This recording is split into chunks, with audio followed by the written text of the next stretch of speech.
تعویذ لینا جائز ہے یا نہیں ہے؟ تعویذ 3 شرطوں کے ساتھ جائز ہے۔ پہلی شرط تو یہ ہے کہ تعویذ پر جو کچھ لکھا گیا ہے وہ اللہ اور اس کے صفات پر مشتمل ہو، اور دوسری شرط یہ ہے کہ تعویذ میں جو لکھا ہے اس لکھے ہوئے الفاظ کا معنی بھی معلوم ہو، مقصد بھی معلوم ہو، اور تیسری شرط یہ ہے کہ تعویذ لینے والا یا تعویذ دینے والا دونوں اللہ ہی پر یقین کرے کہ اس تعویذ کے ذریعے سے میں اللہ سے پناہ مانگتا ہوں، اس تعویذ کے ذریعے سے میں اللہ سے دعا کرتا ہوں کہ اللہ میرا یہ کام کر دے۔ یعنی جس طریقے سے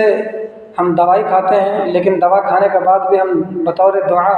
اللہ ہی سے مانگتے ہیں کہ اللہ مجھے فلاں فلاں مرض سے مجھے شفا عطا کر دے، تو اسی طریقے سے تعویذ کے اندر بھی ہو کہ تعویذ تو ہم نے بازو میں باندھ لیا یا گلے میں لٹکا لیا، لیکن یقین اللہ ہی پر ہو کہ اللہ ہی تعالیٰ چاہیں گے تو میرے فلاں مراد یا فلاں بیماری ختم کر دیں گے، اور اگر اللہ نہیں چاہیں گے تو ختم نہیں ہوگا۔ تعویذ تو محض ایک ذریعہ ہے، محض ایک دعا ہے، تو تعویذ کو بطور دعا اور بطور دوا استعمال کرے،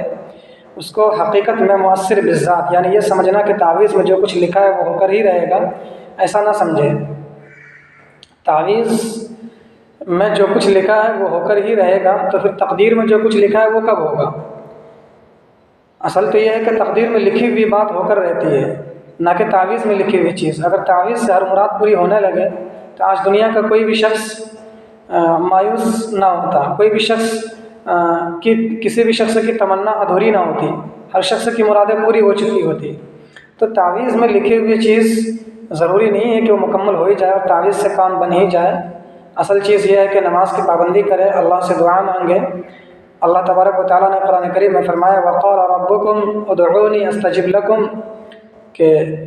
تم مجھ سے دعا مانگو تو میں تمہاری دعا کو قبول کروں گا، تم مجھ سے مرادیں مانگو میں تمہاری مراد پوری کروں گا۔ تو لہٰذا اللہ تبارک و تعالیٰ سے میں دعا کرنا چاہیے اور تعویذ کے پیچھے نہ پڑے۔ تعویذ کی لت بہت بری لت ہے، جس کو ایک مرتبہ تعویذ کی لت لگ جاتی ہے تو پھر اسے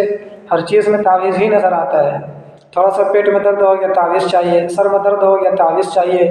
فلاں شخص میرا بات نہیں مانتا ہے تعویذ چاہیے، بیوی میرے انڈر میں نہیں ہے تعویذ چاہیے، میرا اولاد میری بات نہیں مان رہا ہے تعویذ چاہیے، ہر بات میں اس کو تعویذ، حتیٰ کہ اس کو اپنی سانس چلنے کے لیے بھی تعویذ ہونی چاہیے۔ تو یہ حال ہے، تو تعویذ کے پیچھے اس قدر نہ پڑے، بلکہ تعویذ کو بطور دعا اور بطور دوا استعمال کریں۔ ایک شخص جو ہے بجلی کا بل کم کرانے کے لیے تعویذ مانگ رہا ہے کہ بجلی کا بل بہت زیادہ آ رہا ہے، آپ تعویذ دے دو تاکہ بجلی کا بل کم ہو جائے۔ ہاں بھلا بتائیے کیسے کیسے لوگ ہیں کہ ان کو اتنی بات نہیں سمجھ میں آ رہی ہے کہ جن سے میں تعویذ لے رہا ہوں تو وہ شخص ہی مجھ سے اتنا زیادہ پیسہ لے لے گا جتنا مجھے بجلی بل میں نہیں دینا پڑ رہا ہے، کہ بجلی بل میں بھی اس کو اتنا بل نہیں ادا کرنا پڑے گا جتنا اس کو تعویذ لینے میں پیسہ دینا پڑ جائے گا۔ تو بجلی بل کم کرانے کے لیے ان کو تعویذ چاہیے۔ ایسے بھی لوگ ہیں، بتائیے کتنی بری لت ہے ان کو تعویذ کی، کہ بجلی بل کم کرنے کے لیے تعویذ لینے کے لیے چلا گیا۔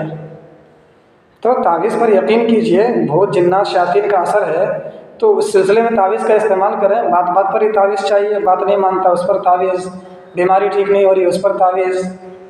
گھر میں لڑائی ہو گئی اس پر تعویذ، 2 دن گھر میں فاقہ ہو گیا اس پر تعویذ۔ یہ تعویذ کی عادت نہ ڈالیں، اللہ پر یقین کریں، اللہ پر بھروسہ کریں، صبر اور شکر سے کام لیں۔ اور جہاں تک رہی بات تعویذ کا شرعاً جائز ہونا یا نہ ہونا، تو شرعاً جائز ہے۔ قرآن کریم میں اللہ تبارک و تعالیٰ نے فرمایا وقال ربکم ادعونی استجب لکم، کہ مجھ سے دعا مانگو میں تمہاری دعا قبول کروں گا۔ یہ تو دعا کے سلسلے میں بات ہے، اور حدیث کے اندر موجود ہے کہ عن عوف بن مالک رضی اللہ عنہ قال كنا نرقي في الجاهلية فقلنا يا رسول الله كيف ترى في ذلك فقال أعرضوا على رقاكم لا بأس بالرقى ما لم يكن فيه شرك، کہ تم تعویذ دو اس شرط کے ساتھ کہ اس میں کوئی شرک نہ ہو، لہٰذا تعویذ کے اندر اگر شرکی الفاظ ہیں تو پھر تعویذ درست نہیں ہے، اور جب تک شرکی الفاظ نہ ہو تو تعویذ درست ہے۔ تو حدیث سے ثابت ہے تعویذ لینا یا تعویذ دینا بشرطے کہ اس میں اللہ اور اس کے صفات پر مشتمل ہو، وہ مسنون دعا پر مشتمل ہو جو نبی کریم صلی اللہ علیہ وسلم سے منقول ہے، اس میں کوئی شرکی الفاظ نہ ہو، اور بات بات پر تعویذ لینے کی طرف اپنا مزاج نہ بنائیں، اس سے اجتناب بہتر ہے، اس سے بہتر دعا ہے۔